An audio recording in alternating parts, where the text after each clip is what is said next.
Mi nombre es Jorge Luis Luján Tena, mi matrícula es CTM099831, la materia es electricidad y magnetismo y el profesor es Omar Amaya Molina. ¿Qué son los circuitos eléctricos y qué importancia tienen en la sociedad de hoy en día? Un circuito eléctrico es el conjunto de elementos eléctricos conectados entre sí que permiten generar, transportar o utilizar la energía eléctrica con la finalidad de transformarla en otro tipo de energía.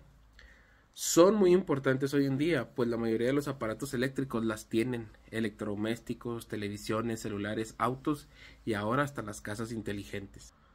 ¿A qué se refieren las leyes de Kirchhoff y las aplicaciones prácticas que se les puede dar? Estas leyes sirven para encontrar la corriente y el voltaje en cada parte del circuito. Por lo general son conocidas como la primera y la segunda ley de Kirchhoff o también como la ley de corriente y la ley de tensión de Kirchhoff. Describen el comportamiento de la corriente en un nodo y del voltaje alrededor de una malla. Estas leyes son las bases del análisis de circuitos avanzados. Pueden aplicarse a la hora de hacer un arnés eléctrico de un auto. ¿Qué son las fuentes de alta tensión y cuál es su función en los circuitos eléctricos? Se entiende por alta tensión aquella que supera los 36 kilovatios kV. Se utiliza para transportar la electricidad a grandes distancias, normalmente desde las centrales eléctricas donde se genera hasta las subestaciones de los centros de consumo final.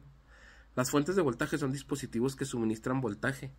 Asimismo, pueden estabilizar el circuito eléctrico de modo que éste funcione correctamente. Para que esto suceda, los cálculos de la corriente, el voltaje y la resistencia deben de ser precisos. ¿Cuáles son los métodos de análisis de circuitos eléctricos? Existe el método general. Se basa en analizar las ramas del circuito para ir encontrando el voltaje y corriente que hay en ella.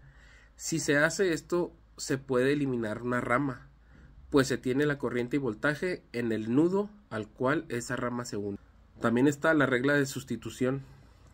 Es la equivalencia entre ramas. Se recurre a la regla de sustitución, la cual consiste en que una rama sea equivalente a otra. Esto se refiere a que dos o varias ramas pueden sustituirse entre ellas sin que el circuito se afecte cuando tienen las mismas ecuaciones de rama.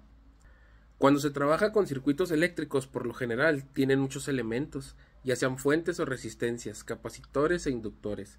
Dado el gran número de elementos y la forma en que pueden estar conectados, es muy importante resolver los circuitos de manera que se pueda reducir el tamaño de ese circuito hasta que obtengas un tamaño que te permita encontrar lo que se está buscando.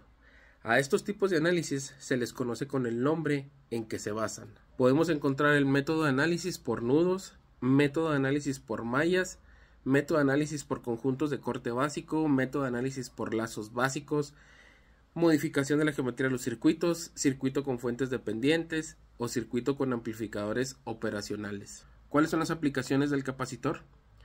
El capacitor es un dispositivo que almacena energía eléctrica cuando está conectado a una diferencia de potencial. En ocasiones se dice que almacena cargas eléctricas. De igual modo, si el capacitor ya no está conectado a la fuente, se pierde la carga de forma muy específica.